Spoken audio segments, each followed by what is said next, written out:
கர்த்தரும் இரட்சகரும் மீட்பெருமாய் இருக்கிற ஆண்டவர் இயேசு கிறிஸ்துவின் நாமத்தில் யாவருக்கும் அன்பின் வாழ்த்துக்கள்.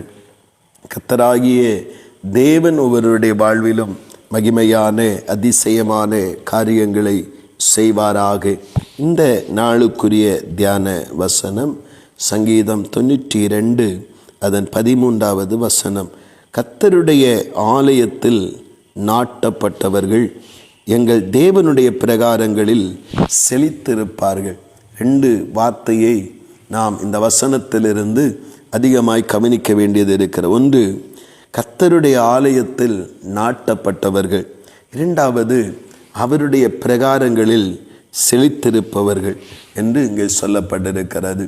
ஆண்டவருடைய நாமத்தினாலே ஆண்டவருடைய நாமத்தை சேவிக்கிற ஜனங்களாக மாத்திரமல்ல, ஏதோ தேவ சமூகத்திலே வந்து போகிற வரத்தும் போக்குமாய் இருக்கிற ஒரு நிலை அல்ல.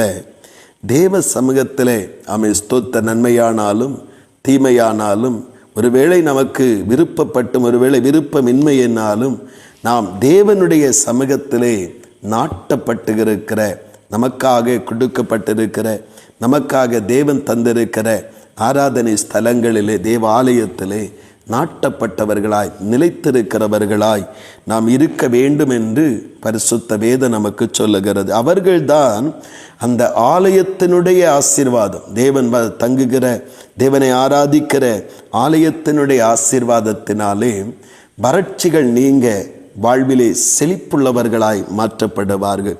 இன்றைக்கு அநேகருடைய வாழ்க்கையிலே புலம்பல்கள் இருக்கிறது. அநேக தேவ பிள்ளைகளுடைய வாழ்க்கையிலே எதிர்பார்த்த நன்மைகள் கிடைக்காமல் இருக்கிறது. அவர்கள் ஜெபிக்கிற காரியங்கள் அவர்களுக்கு வாய்க்காமல் இருக்கிறது. காரணம் என்ன?